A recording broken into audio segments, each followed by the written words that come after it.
Oke, bismillahirrahmanirrahim. Assalamualaikum warahmatullahi wabarakatuh. Berjumpa lagi dengan saya di mata kuliah Mikro Small Medium Enterprises atau UMKM. Ya, kali ini saya akan mencoba menjelaskan menggunakan bahasa Indonesia walaupun slide-nya pakai bahasa Inggris ya. Setidaknya kalian lebih mengerti dan lebih nyaman mungkin menggunakan bahasa Indonesia. Saya juga akan menjelaskannya lebih mudah karena menggunakan bahasa lokal kita sendiri. Oke, kali ini kita akan membahas tentang bagaimana bisnis UMKM ini masuk ke pasar global, apa persyaratannya, dan kemudian bagaimana cara yang didukung oleh pemerintah, oleh banyak sektor, oleh swasta, dan oleh UMKM itu sendiri untuk masuk ke pasar global. Oke, bersama saya Muhammad Feryadi.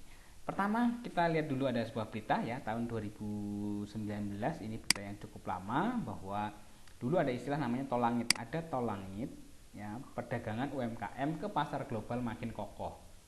Nah, tol langit itu bukan kemudian tolnya ada di langit ya, bukan. Terus di sini ada awan-awan begitu ya, itu bukan.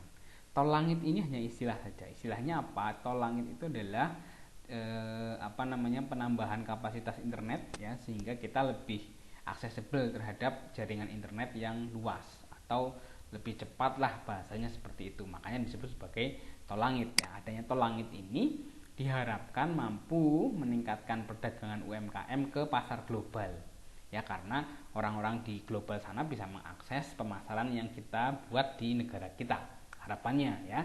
Tapi apa saja kendalanya nanti kita lihat. Yang kedua, ada sebuah berita tahun 2018, ini lebih lama lagi ya, rupiah melemah, pengusaha rotan untung. Nah, ini kenapanya bisa seperti itu nanti akan kita diskusikan di mata kuliah lain ya, mungkin di mata kuliah ekonomi makro ya, atau mungkin juga di mata kuliah ekonomi internasional, atau mungkin di mata kuliah ekonomi moneter ya. Tapi tidak kita bahas. Tapi intinya bahwa pengusaha rotan ya, pengusaha rotan yang bagian dari UMKM ini juga sangat peka terhadap perubahan kurs ya. Perubahan kurs ini juga sangat peka. Artinya banyak faktor di luar pengusaha yang dia itu mempengaruhi ekspor barang-barang yang dimiliki untuk dikirim ke luar negeri atau ke negara lain ya. Berikutnya ya, ini adalah sebuah gambar tentang penampakan Indomie. Tapi kalau kalian lihat, walaupun ini adalah Indomie produk kita, tapi di sini dijual bukan untuk di Indonesia ya. Kita bisa lihat tampilan profilnya di sini juga sangat tidak Indonesia sekali ya. Walaupun Indonesia juga banyak orang yang bisa bahasa Arab atau bisa menulis Arab, bisa membaca tulisan Arab, tapi ini tentu saja dijual di luar Indonesia ya, di negara-negara Arab contohnya. Ini adalah contoh dari produk-produk Indonesia yang bisa masuk ke pasar luar negeri. Sayangnya ini adalah industri besar ya, big industry yang bukan UMKM ya, bukan UMKM.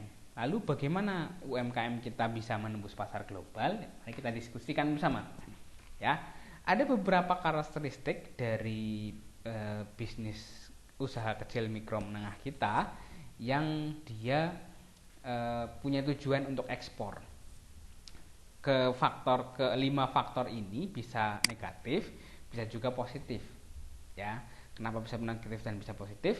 Karena terkadang ada yang bisa memanfaatkan faktor yang negatif menjadi positif, menjadi keunggulan tertentu. Ada juga yang sebaliknya, faktor-faktor negatif ini atau karakteristik yang negatif ini memang bisa menghambat mereka. Nah, maka kita lihat satu-satu. Yang pertama adalah, salah satu karakteristiknya adalah bahwa produk yang diekspor oleh negara kita ke luar negeri itu sebagian besar adalah produk yang minim adopsi teknologi atau minim penggunaan teknologinya. Ya, di satu sisi ini adalah negatif. Kenapa? Karena tidak efektif dan tidak efisien sehingga harga tidak bisa bersaing. Tapi di sisi lain ini juga positif. Kenapa demikian? Karena ternyata banyak pasar di luar negeri yang tertarik dengan produk-produk handmade. Karena itu dianggap lebih estetik lah, lebih keren begitu, lebih menarik dan lain sebagainya. Maka di konsep ini ya, kita bisa mengatakan bahwa satu sisi kalau produknya itu adalah minus atau minimum teknologi adoption, itu bisa negatif ya karena tidak efisien dan efektif, tapi juga bisa positif karena dia mampu untuk memiliki pasar sendiri di sana. Itu karakteristik yang pertama. Karakteristik yang kedua dari produk-produk Indonesia yang punya potensi masuk ke pasar ekspor atau punya orientasi untuk masuk ke pasar ekspor adalah produk-produk ekspor kita, yaitu sebagian besar ini adalah tenaga kerja sentris atau berbasis tenaga kerja atau padat kerja lah bahasanya ya. Labor intensive industry ini dimaksud adalah bahwa produk-produk kita itu sebagian besar ini adalah produk-produk yang berbasis pada tenaga kerja ya. Nah, karena penduduk Indonesia itu banyak sekali sehingga sebenarnya ini keuntungan untuk bisa mencapai keunggulan bersaing karena orangnya banyak ya. Kalau dia kemudian membutuhkan banyak tenaga kerja, kita siap. Tapi masalahnya adalah apakah kemudian skills yang dimiliki oleh orang-orang Indonesia bisa mumpuni untuk memproduksi, mendevelop produk yang bisa diterima oleh masyarakat global. Ini yang menjadi permasalahan. Jadi di karakteristik ini ya mungkin kita adalah minus karena terlalu banyak orang yang tidak bisa, itu tidak lebih baik daripada sedikit orang yang memang menguasai. Ya, di sini kita minusnya, ciri-ciri yang minus. Yang ketiga adalah sebagian besar bisnis kecil menengah UMKM kita itu berbasis cluster system atau bisnis yang terklasterisasi. Ada pembagian-pembagian tertentu, ada pengelompokan tertentu. Ini tentu saja positif ya. Karena dengan adanya klaster ini nanti kita sudah punya pasar khusus yang isinya itu produk-produk yang seragam. Contoh misalnya klaster ukir-ukiran ya. Contoh lagi klaster kopi misalnya ya, yang terkenal ya dan sebagainya. Ini bisa positif ya, bisa negatif, tapi kalau negatif jarang. Kalau ini cluster saya rasa ini positif lah. Kemudian yang keempat adalah salah satu cirinya ya, small medium enterprises have no dependence on imported raw material. Kita tidak tergantung dengan produksi bahan baku dari luar negeri. Kenapa? Karena kita punya bahan baku yang berlimpah. Contoh misalnya pabrik baterai lithium itu ya, atau baterai untuk kendaraan listrik ya, itu adalah nikel bahan bakunya. Lah kita yang punya nikel, luar negeri justru tidak punya nikel ya. Sehingga ciri ini sebenarnya harusnya positif. Harusnya kalau ada perusahaan mikro kecil yang punya ciri-ciri ini ya, tidak tergantung pada produk luar negeri untuk bahan bakunya, harusnya kita lebih maju. Nah, ini yang harusnya nanti kita diskusikan terkait dengan karakteristik baik yang baik maupun yang buruk yang dimiliki oleh UMKM untuk memasuki pasar global. Yang kelima, yang terakhir adalah sebagian besar dari small medium enterprises ya kadang-kadang membutuhkan pihak ketiga.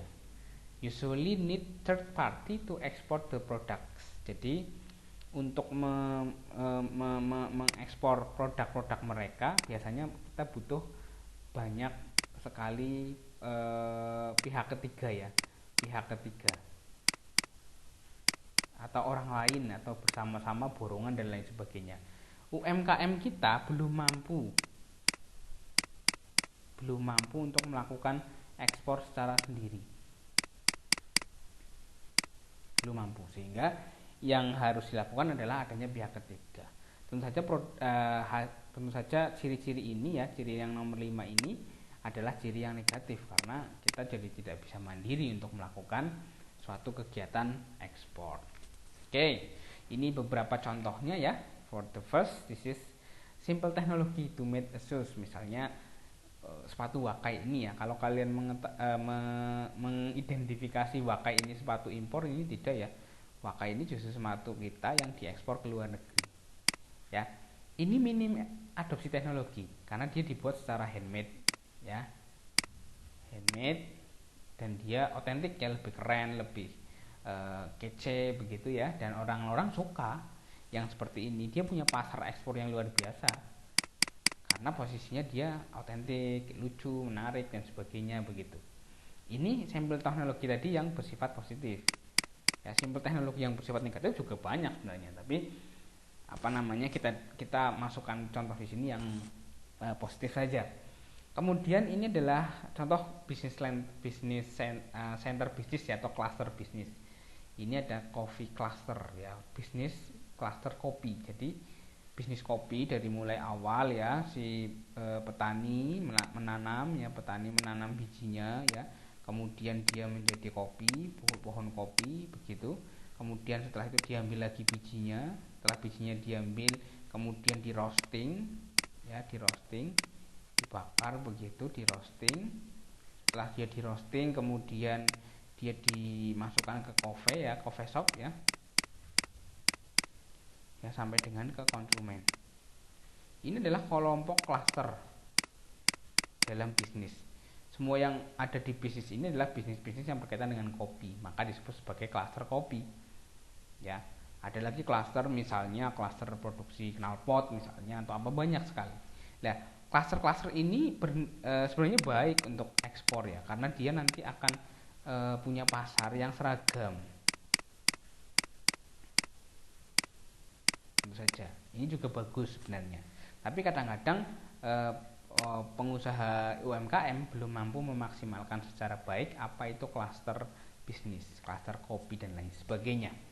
Maka perlu adanya upaya pemerintah untuk bisa mempromosikan cluster-cluster tersebut. Berikutnya, ini adalah micro small medium enterprises ya, yang sebagian besar itu berbasis padat karya. Bisa dilihat ya, ini sebenarnya ya minus bisa positif sebenarnya, tapi sebagian besar jadi minus karena apa? Kita hanya fokus pada orang-orangnya, penyerapan tenaga kerjanya. Oke, bagus itu penyerapan tenaga kerja, tapi menembus pasar globalnya bisa jadi kita kurang karena kita hanya terbebani oleh jumlah orang, bukan jumlah kualitas. Maka cara paling bagus adalah meningkatkan kualitas dan kapasitas dari para pekerja yang berada di sektor UMKM. Nah, ini yang harus diperhatikan bersama. Ini contoh pihak ketiga ya, Bukalapak, Shopee, Amazon, JDID, Tokopedia ya. Kalau kita jual di marketplace ini, tentu saja kita bisa mengakses atau barang kita bisa diakses oleh luar negeri ya. Tapi kita tidak tahu juga orang lain tertarik enggak dengan produk kita yang ada di sini. Jangan-jangan malah justru kita yang tertarik dengan produk-produk asing yang ada di marketplace ini. Shopee contohnya, Shopee itu barang-barang dari Cina itu luar biasa banyaknya. Jangan-jangan kita malah tertarik ke situ. Nah, maka kita masih harus ya punya PR untuk semoga kita tidak tergantung dengan pihak ketiga. Semoga UMKM ini ya, diharapkan UMKM ini bisa melakukan ekspor secara mandiri. Nah, inilah yang peran penting dari saudara nanti di kemudian hari nanti untuk bisa mendorong UMKM melakukan ekspor. Di satu sisi kalian punya pengalaman ya, kalian punya keberanian tentu saja karena kalian tahu ilmunya. Kalian bisa berbahasa Inggris, ini yang harus dikejar ya, kemampuan kita untuk berbahasa asing, untuk berkomunikasi dengan dunia yang lebih global. Oke. Berikutnya adalah ini beberapa faktor yang menyebabkan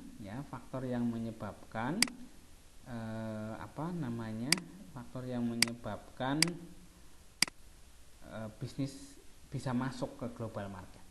Ya, bagaimana kemudian UMKM mampu masuk ke global market. Ya, berwawasan global lah misalnya. Yang pertama adalah berkaitan dengan faktor lingkungan, environmental factor. Bisa sumber daya alamnya, bisa people-nya ya, atau orang-orangnya, bisa iklim bisnisnya, dan lain-lain. Banyak sekali yang berkaitan dengan environmental factor, baik itu lingkungan sosial, budaya, dan lain sebagainya. Harusnya misalnya kita adalah pasar Muslim terbesar karena kita banyak yang beragama Islam di Indonesia. Harusnya kita punya pasar dong, pasar untuk bisa ke negara-negara Islam, misalnya pasar untuk peci, baju Muslim dan sebagainya, makanan halal dan sebagainya. Jadi kita harusnya punya pasar. Tapi kadang-kadang environment kita malah menjadi faktor yang tidak dimanfaatkan oleh UMKM untuk bisa berkembang. Yang kedua adalah jarak. Ya, ini faktor jarak ini kadang-kadang menjadi hambatan juga antara suatu negara dengan negara lain ya. Tapi kita punya negara-negara tetangga yang harusnya bisa jadi pasar kita. Malaysia ya. Bukan sebaliknya kita yang impor sesuatu dari Malaysia ya. Upin Ipin itu kita impor karena kita nonton produk Malaysia. Harusnya orang Malaysia juga nonton Adit Sopo Jarwo misalnya atau apalah begitu. Yang film Indonesia. Oke. Kemudian faktor-faktor teknis seperti tadi ya, tidak bisa bahasa Inggris, kemudian susah untuk mendapatkan channel luar negeri, jaringan luar negeri, dan lain sebagainya. Ini juga salah satu faktor yang dapat menyebabkan atau mempengaruhi kita masuk ke pasar bisnis. Dan ini sifatnya negatif ya, kalau dia itu adalah ada hambatan. Kemudian ya, faktor dari perusahaan ya, perusahaannya memang kapasitas produksinya kecil, tidak maju, tidak punya keunggulan produk. Ini menyebabkan kita susah. Tapi kalau kita punya keunggulan produk, maju ya, contoh misalnya seperti sepatu Niluh Jelantik ya, misalnya, terus kemudian Peter Saint Denim PSD. Ini semua produk-produk yang punya keunggulan karena perusahaannya memang punya unggulan. Kemudian ada Erigo Store. Ini semuanya bisa pasar ekspor semua. UMKM ya, itu UMKM. Walaupun UMKM yang skalanya besar gitu ya. Kita memang punya company factor yang bagus. Orang-orangnya cerdas, muda, ya, bertalenta dan lain sebagainya. Kemudian faktor bisnis ya, faktor dari pemilik usaha. Pemilik usahanya bagus apa tidak, termotivasi atau tidak, dan lain sebagainya. Dan yang terakhir dan mungkin menjadi kunci yang utama adalah government support faktor atau faktor dukungan pemerintah. Nah, ini yang harusnya ditingkatkan agar ketika dukungan pemerintah terhadap produk lokal itu meningkat di pasar global, promosinya meningkat, maka harapannya kita dapat meningkatkan UMKM kita untuk masuk ke pasar global. Oke, dan ini adalah macam-macam usaha yang bisa dilakukan oleh bisnis kecil, usaha kecil mikro menengah UMKM untuk masuk ke pasar bisnis. Kita bisa membentuk kolaborasi ya, kerjasama antar UMKM, sistem cluster tadi sudah saya jelaskan ya. Untuk kelompok-kelompok yang sama akan bergabung ya, ada kelompok-kelompok yang sama seperti ini, maka akan bergabung ya menjadi satu. Yang segitiga seperti ini akan gabung menjadi satu ya, yang kotak seperti ini ya misalnya ya, ini akan gabung menjadi satu, ini cluster ya. Kita bisa membentuk sistem cluster kalau kita ingin masuk ke pasar global. Kemudian bekerja sama dengan dunia ekonomi tentu saja ya, dengan luar negeri ya, ASEAN misalnya, dan lain-lain. Kemudian pemanfaatan program pemerintah, banyak sekali program pemerintah yang promosi UMKM di luar negeri. Bekerja sama dengan BUMN, pinjaman bisnis ya. Kemudian memperbaiki sistem teknologinya, membuat inkubator bisnis, atau memanfaatkan program pemerintah yang disebut sebagai Directorate General for National Export Development Program. Ini kayak semacam promosi produk tapi di luar negeri, yang ada di luar negeri, produk kita di luar negeri. Ini beberapa faktornya, contohnya misalnya inilah kolaborasi atau partnership atau kerjasama ya, kemitraan lah bahasa Indonesia. Dengan kemitraan ini UMKM jelas bisa memiliki keuntungan. Yang tidak bisa bahasa Inggris misalnya, dia jadi bisa. Yang kemudian dia tidak punya modal jadi punya modal, dan lain sebagainya ya. Partnership, cooperation undertaken by small business with large business with the aim of mutual benefit. This is the definition of partnership. Bentuk-bentuk partnershipnya ya, yang pertama adalah partnership in the production process atau partnership kerjasama pada proses produksi, kerjasama pada pemasaran, dan kerjasama pada pengembangan modal. UMKM kita itu harus memiliki pola kerjasama itu. Nanti kalian kalau misalnya sudah lulus ya, bisa membina pola kerjasama tersebut. Ini sistem cluster ya. Saya contohkan di sini adalah knalpot ya. Dia adalah bisnis yang cukup pasar ekspornya cukup tinggi di Indonesia ya, untuk ke luar negeri. Ini cluster ya, punya wilayah sendiri di Purbalingga itu adalah klaster knalpot ya. Nanti di tempat lain adalah klaster yang lain. Kemudian ini contoh international cooperation ya, international kooperatif ekonomik ya, ada ASEAN ya, ini negara-negara ASEAN ya. Kemudian ada AFTA, ada ACFTA. Dengan adanya kerjasama seperti ini, harapannya UMKM-nya juga bisa lebih kerjasama karena punya pasar tersendiri. Ya, ini adalah beberapa program pemerintah ya, misalnya yang bisa dilakukan, nanti bisa dibaca sendiri. Ini kemitraan dengan BUMN ya, beberapa hal yang bisa dijadikan mitra dengan BUMN adalah adanya pelatihan. BUMN itu kan punya dana besar ya, itu biasanya dia bisa melakukan pelatihan ya, pengembangan modal atau juga pameran-pameran BUMN yang berkaitan dengan UMKM. Ini adalah pameran UMKM ya, contoh dari BUMN. Kemudian ini adalah bantuan modal ya, tadi yang saya contohkan terkait ini ya, KUR terkait dengan pinjaman ya. Indonesia misalnya punya KUR, ini bisa menjadi alternatif. Kemudian meningkatkan digital market ya melalui pengembangan IT. Tol langit tadi yang saya sampaikan ini adalah pengembangan satelit baru ya, yang dia mampu untuk mengoptimalkan mengoptimalkan daripada digital marketing. Nah, kemudian ini adalah inkubator bisnis, adanya program untuk pengembangan bisnis inkubasi ya, bisnis yang kecil dikumpulkan kemudian diberikan training untuk menjadi besar, setelah besar dilepas. Dan ini adalah promosi luar negeri tadi yang saya sampaikan, Directorate General for National Export Development Program. Nah, itu yang bisa saya sampaikan terkait apa dan bagaimana kita sebagai UMKM mampu memasuki pasar global. Sekian dari saya, terima kasih. Billahi taufiq wal hidayah. Wassalamualaikum warahmatullahi wabarakatuh.